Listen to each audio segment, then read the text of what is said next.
বাংলাদেশের রাজনীতি সারা জীবন চলতেছে, এটা তো চলবে স্বাভাবিক। আমার যে কষ্ট লাগে সেটা হচ্ছে বাংলাদেশে বিভিন্ন দল এককভাবে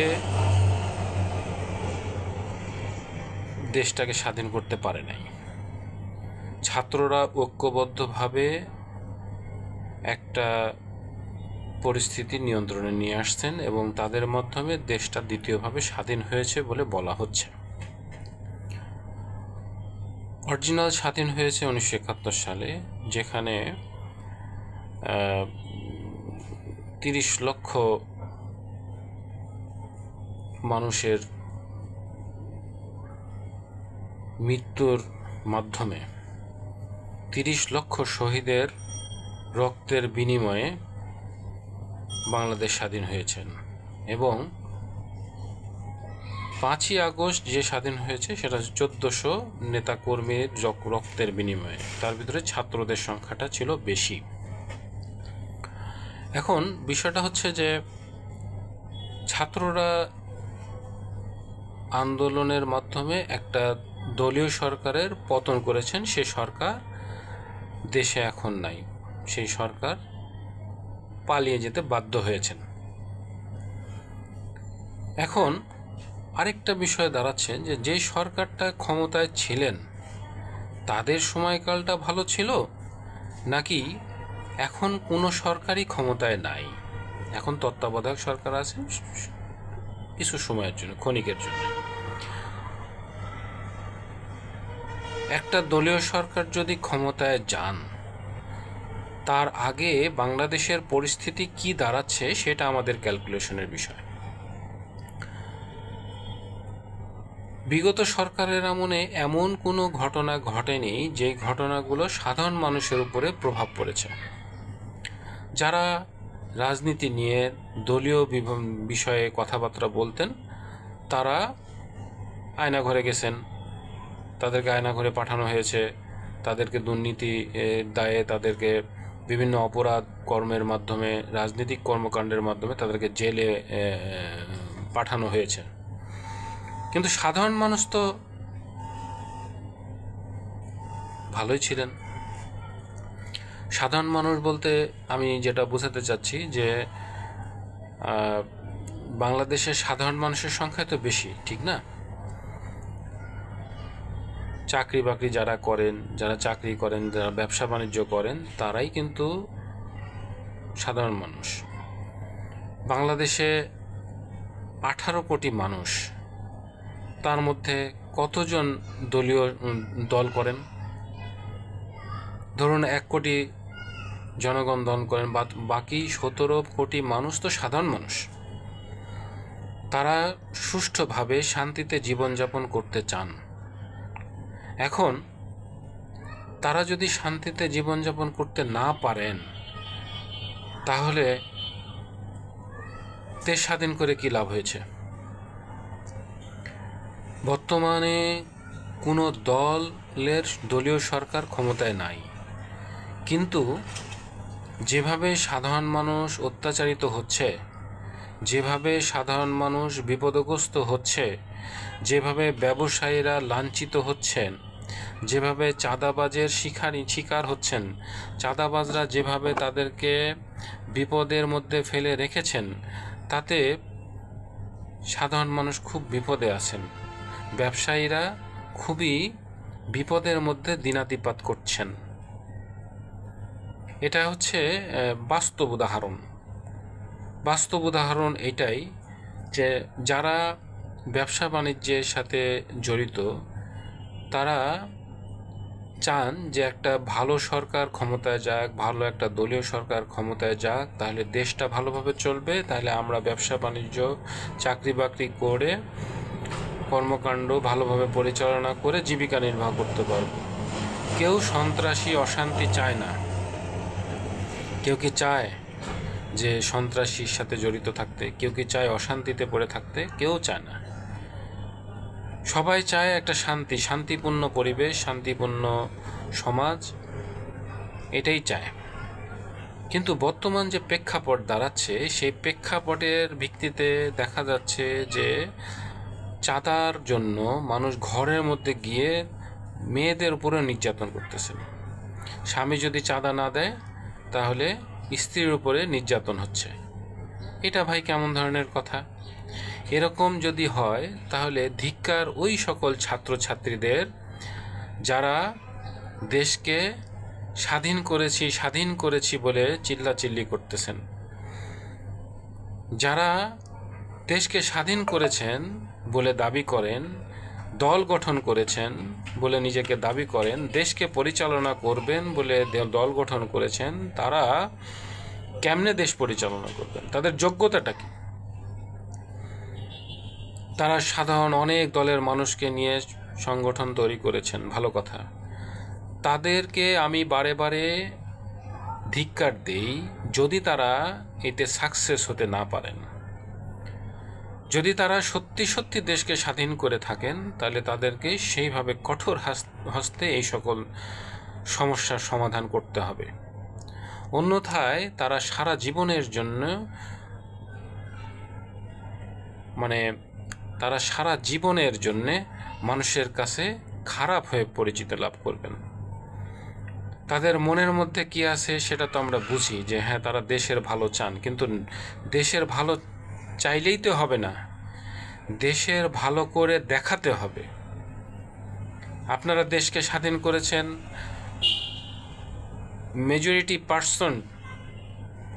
মেজরিটি পার্সন লোক ছাত্রদের পক্ষে ছিল। ছাত্ররা দেশটাকে ভালো পজিশনে নিয়েও গেলেন, কিন্তু স্বাধীনতা অর্জন করা, স্বাধীনতা রক্ষা করার থেকেও অনেক কঠিন। স্বাধীনতা অর্জন করা সহজ, কিন্তু স্বাধীনতা রক্ষা করা অনেক কঠিন। আপনারা অনেক কষ্ট করছেন, বড় বড় নেতা হয়েছেন, ছাত্রদের মধ্যে অনেক বড় বড় নেতাকর্মী হয়েছেন, মুখে শুধু বলে যাচ্ছেন এই করব সেই করব, বাস্তবতা তো নাই। আপনারা উপস্থিত আছেন, তারপরেও সাধারণ মানুষ কেন অশান্তিতে আছেন? ব্যবসায়ীরা কেন অশান্তিতে আছেন? সাধারণ পরিবারের মানুষরা কেন অশান্তিতে আছেন? এটা তো ভাই আমরা কামনা করি না। তাহলে আপনাদের তো এটা করা উচিত হয়নি। আপনারা একটা সরকারকে তাড়িয়ে দিয়েছেন, দেশ থেকে বিতাড়িত করেছেন। তাতে অন্য আরও কিছু দল আছেন যাদের ভিতরে নীতি নাই, যাদের ভিতরে সফলতা নাই, যাদের ভিতরে সততা নাই। তারা শুধু চাতক পাখির মতো চেয়েছিল কোনোভাবে যদি দেশটাকে যদি আমরা ক্ষমতায় নিতে পারি তাহলে আমরা দেশটাকে একটা জটিল পরিস্থিতিতে তৈরি করব, নিজের পকেটটাকে মজবুত করব, নিজের ফ্যামিলিকে বৃদ্ধি করব, নিজের পরিবারের অর্থ বৃদ্ধি করব, দেশের বাইরে বড় বড় জায়গা কিনব এবং সম্পদ বৃদ্ধি করে একটা দেশটাকে একটা বিপদের জায়গায় ফেলে দিয়ে চলে যাব। সারা জীবন তো এরকমই হয়েছে, 53-54 বছরে তাই করেছেন। রাজনৈতিক দলরা কথা যখন বলেন তখন বোঝাই যায়, রাজনৈতিক দলের যে কোনো নেতৃবৃন্দ যখন কথা বলেন, টক শো তো আমরা কন্টিনিউ দেখছি, যখনই তারা কথা বলেন বোঝাই যায় যে তারা ধান্দাবাজ। কারণ একজন ভালো মানুষ, একজন ভালো সঠিক রাস্তায় একজন চলা মানুষ কখনো বেলাইনে কথা বলবে না, এবং কথার মাধ্যমেই বোঝা যায় যে সে কোন নীতির, কোন রকমের, কোন চরিত্রের। এটা কথা বললেই বোঝা যায়। মানুষ যখন নিজের ধান্দা করে তখন অটোমেটিক্যালি বোঝা যায় যে সে কি চাচ্ছেন। প্রকৃত মানুষ উনি যিনি সৎভাবে সততার সাথে কথা বলতে পারেন, সত্য কথা বলতে পারেন, সত্যকে সত্য, মিথ্যাকে মিথ্যা বলতে পারেন, উনি হচ্ছে প্রকৃত মানুষ।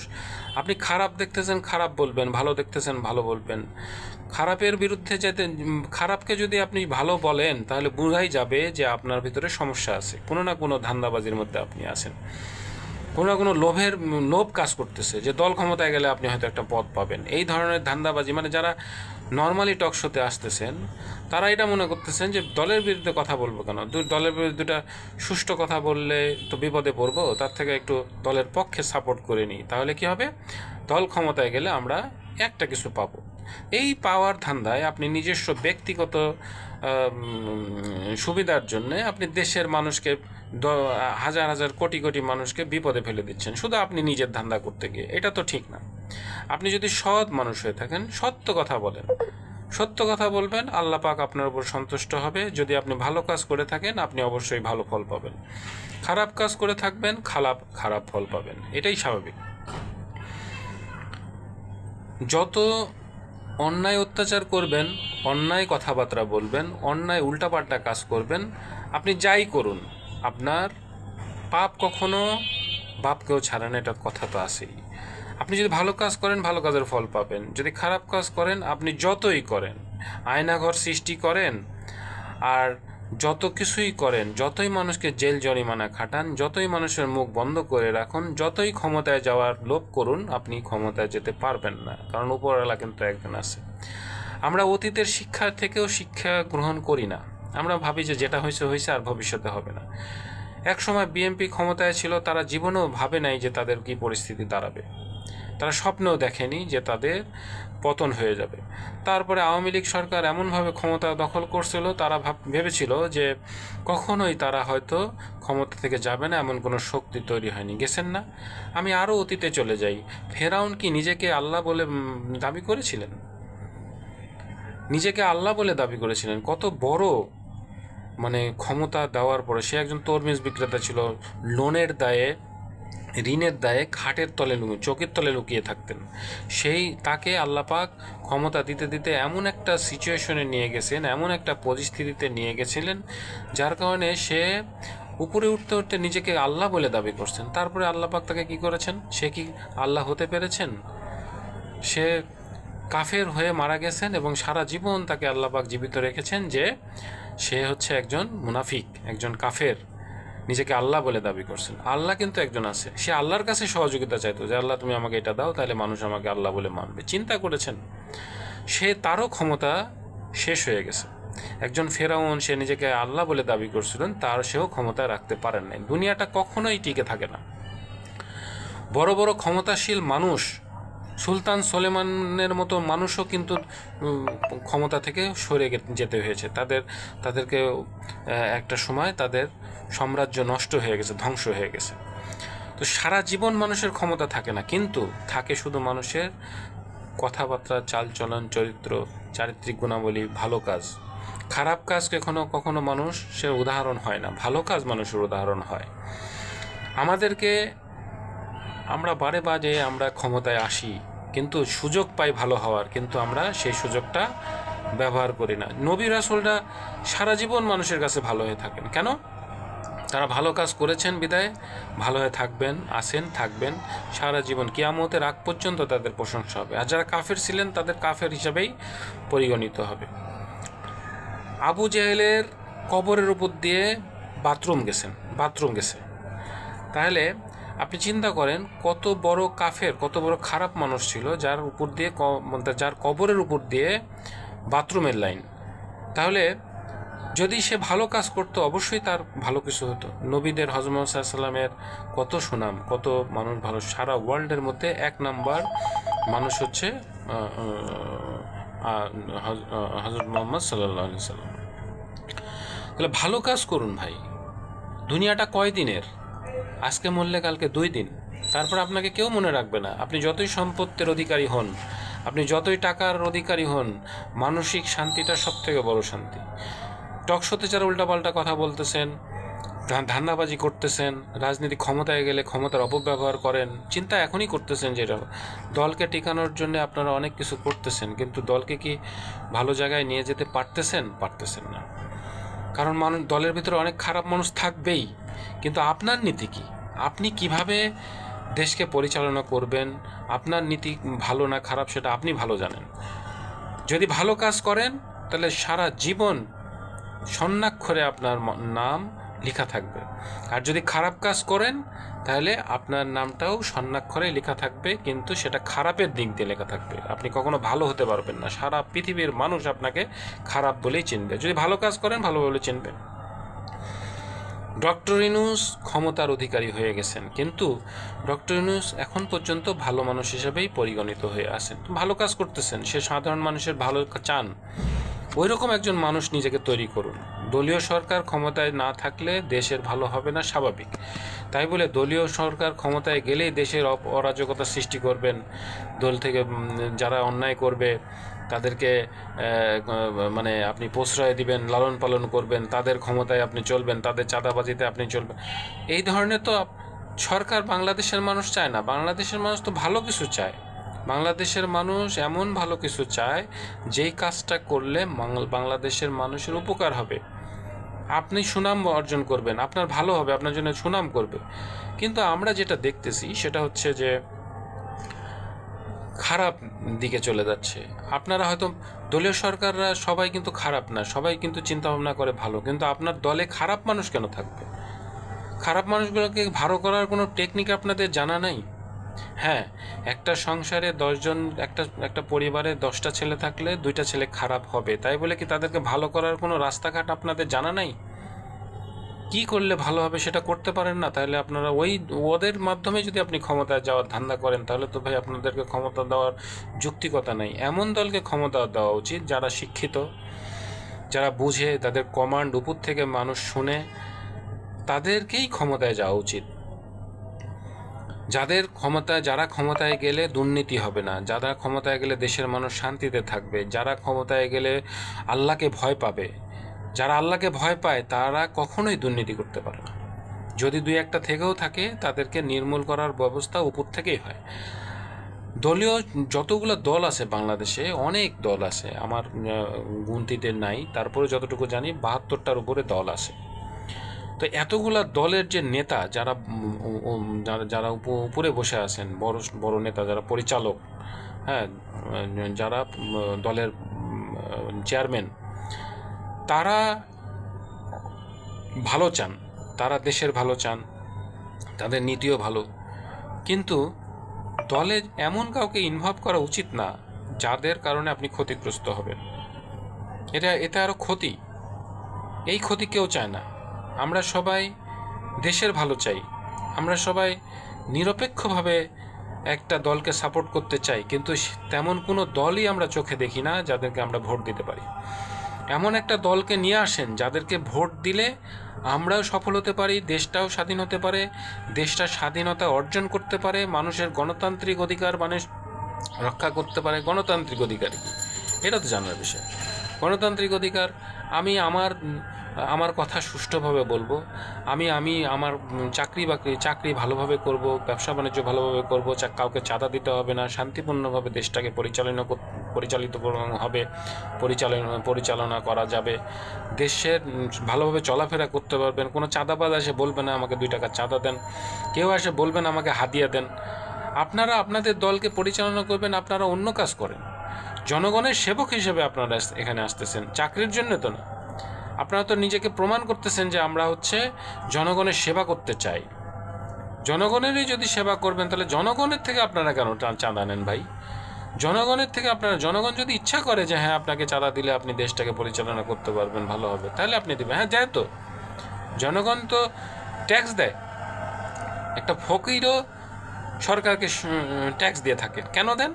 যে হ্যাঁ, সরকারকে যদি আমরা সহযোগিতা না করি তাহলে সরকার কিভাবে পরিচালিত হবে, সরকার কি খাবে আর প্রশাসন কি খাবে, তারা কেন কাজ করে দেবে আমাদের জন্য? আপনারা কি জানেন যে কৃষক শ্রমিক জনতার টাকা দিয়েই সরকার চলে? কৃষক শ্রমিক জনতার টাকা দিয়েই, সাধারণ মানুষের টাকা দিয়েই কিন্তু সরকার পরিচালিত হয়। আমরা যেমন প্রত্যেকেই ট্যাক্স দিয়ে থাকি, সেই ট্যাক্সের হাজার হাজার কোটি টাকা সরকারের কোষাগারে জমা হয়, সেইখান থেকে সরকার প্রশাসনকে টাকা পয়সা দিয়ে, তাদের বেতন ভাতা দিয়ে তাদের পরিচালনা করে। সেই প্রশাসন আমাদেরকে জানের মালের নিরাপত্তা দেবেন, কিন্তু কেন দিচ্ছেন না? তাহলে সরকার পরিচালনা করতে পারতেছে না দেশটাকে। সরকার তখনই দেশটাকে সুন্দরভাবে পরিচালনা করতে পারবে যখন দলীয় সরকাররা তাকে সাপোর্ট করবে। দলীয় সমস্ত জনগণ যখন একজন দলীয় সরকারকে সাপোর্ট করতে পারে, তখনই হবে। আমাদের দেশে 18 কোটি মানুষই তো একটা দল করে না ভাই। 18 কোটি মানুষ 72টা দলের সাথে জড়িত। 18 কোটি মানুষের যদি একজনও যদি অন্য একটা দলের সাথে জড়িত হয়, তাকে কেন মানুষ মনে করা হয় না? সে কি মানুষ না? সে কি বাংলাদেশের নাগরিক না? সে কি বাংলাদেশে জন্মগ্রহণ করে নাই? 10টা লোক, 20টা লোক, 50টা লোক নিয়ে একটা সরকার গঠন করা হয়, সেই 10টা লোকে কি ওই দলের লোক? আর বাকি সবাই কি মুনাফিক? বাকি সবাই কি দল করতে পারে না? তাদের কি নিজের মত নাই? তাহলে গণতন্ত্র কোথায়? তাহলে সেখানে গণতন্ত্র কোথায়?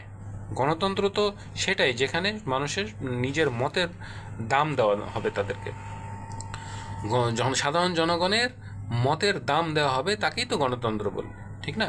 কিন্তু সেখানে দেওয়া হয় না তো। একটা দলীয় সরকার ক্ষমতায় যায়, আওয়ামী লীগ, বিএনপি, জামাত, যে কোনো একটা দল যদি ক্ষমতায় যায়, তো তাদের দলে যারা আছে তারাই মানুষ, আর বাকি সবগুলা কি মানুষ না? তাদেরকে দেখাশোনা করার দায়িত্ব নাই? তাহলে ভাই, তাহলে এই নির্বাচন করার কি দরকার? আমি যাকে ভালো মনে করি তাকেই তো আমি ভোট দিব। আমি যাকে ভালো মনে করি, যাকে আমার চোখে ভালো মনে হয়, তাকে তো আমি ভোট দেবো। ভালো মন্দ তো আমরা বুঝি। আমাকে প্রলোভন দেখিয়ে, আমাকে জোর জুলুম করে, আমাকে এই করে দিবে, সেই করে দিবে, এই মর্মে আমাকে দিয়ে ভোট দেওয়ানো হয়, পরবর্তীতে আমাকেই বিপদে ফেলানো হয় কেন? এটা কি সাধারণ মানুষ চায়? সাধারণ মানুষের সংখ্যা তো বেশি বাংলাদেশে, নির্যাতিত জনগণের সংখ্যা বেশি, সাধারণ মানুষের সংখ্যা বেশি। চাঁদাবাজি কয়জন করে? 10 জন চাঁদাবাজি করে। 100 জন তো, 1 লক্ষ জন তো চাঁদাবাজি করে না। সুতরাং এইগুলো প্রোটেকশন দেওয়ার দায়িত্ব হচ্ছে সাধারণ সরকারের, দলীয় সরকারের। এখন আমি আবার বলি, যারা ভাই দেশটাকে স্বাধীন করেছেন বলতেছেন, তারা কিন্তু খুবই ক্ষতিগ্রস্তর মধ্যে আছেন। তাদের থেকে এটা আমরা আশা করি না।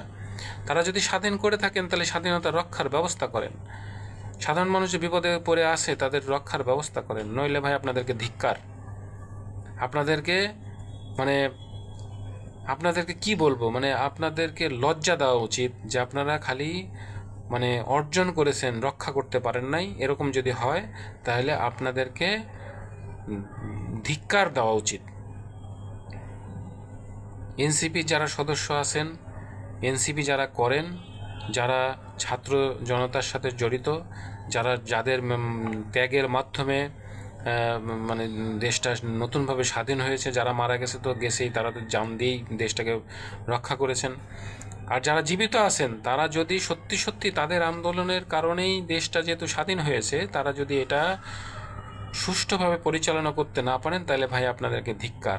আর যদি আপনারা সুষ্ঠুভাবে পরিচালনা করতে চেষ্টা করতেছেন, আপনারা দেখতেছি আমরা, পারতেছেন না কারণ হচ্ছে শয়তানের বহর অনেক বড়, ভালো মানুষের সংখ্যা অনেক কম। প্রত্যেকটা মানুষের ভিতরে ভালো মন্দ আছে। এখন যদি ধান্দাবাজি লোক হয়ে থাকে, তাহলে সেই ক্ষেত্রে আগানো যায় না।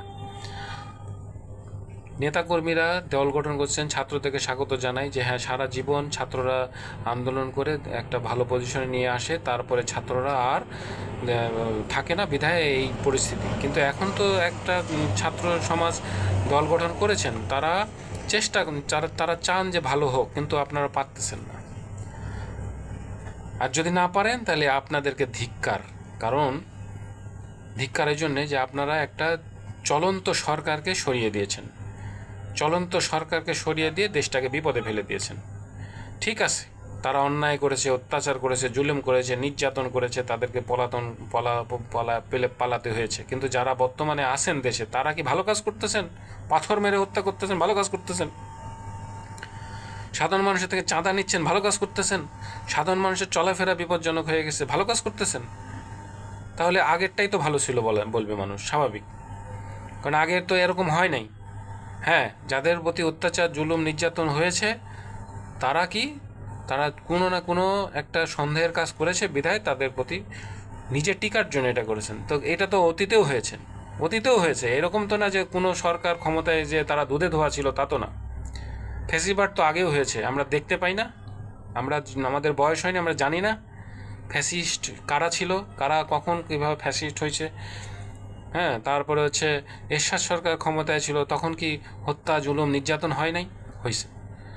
তা আমরা কেউই চাই না যে হত্যা, জুলুম, নির্যাতন হোক, এটা কেউই চাই না। আমরা কারো এটা কাম্য না, আমরা এটা পছন্দ করি না। কিন্তু ভালোভাবে সরকার পরিচালিত হবে, ভালো হবে, এই মর্মেই তো ছাত্ররা স্বাধীন করেছেন। কিন্তু সেটা কি হয়েছে? ভবিষ্যতে যদি এরকম আরও হতে থাকে তাহলে এই সকল ছাত্রদেরকে ধিক্কার দেই, যে যারা স্বাধীন করে একটা সরকারকে ক্ষমতা থেকে চ্যুত করছে, তারা ক্ষমতাচ্যুত হয়েছে, তারা পালিয়ে গেছেন, আরেকটা সরকারকে ক্ষমতা দিয়েছেন যারা শয়তানের থেকেও বড় শয়তান। এরকম যদি হয়ে থাকে তাহলে এই সকল ছাত্র রাজনীতিদেরকে ধিক্কার জানাই, ভাই তোমরা পড়াশোনা করো, পড়াশোনা করে কিছু একটা করে খাও, কারণ এইগুলা করে তোমরা শুধু শুধু মানুষকে ডিস্টার্ব করো। একটা চলন্ত সরকারকে তোমরা ধাক্কা নিয়ে ফেলে দিয়েছো, খারাপ ছিল ভালো কথা, আবার আরেকটা খারাপ সরকারের হাতে তোমরা ক্ষমতা দেওয়ার পরিকল্পনা করতেছো, তাহলে এটা তো তোমাদের ব্যর্থতা, এটা তো সাধারণ মানুষের কোনো ব্যর্থতা না। সাধারণ মানুষ কখনোই খারাপ চায় না, তোমাদেরকে সাধারণ মানুষ সাপোর্ট করতেছে, তারপর তোমরা আগাইতে পারো না ভাই। তোমরা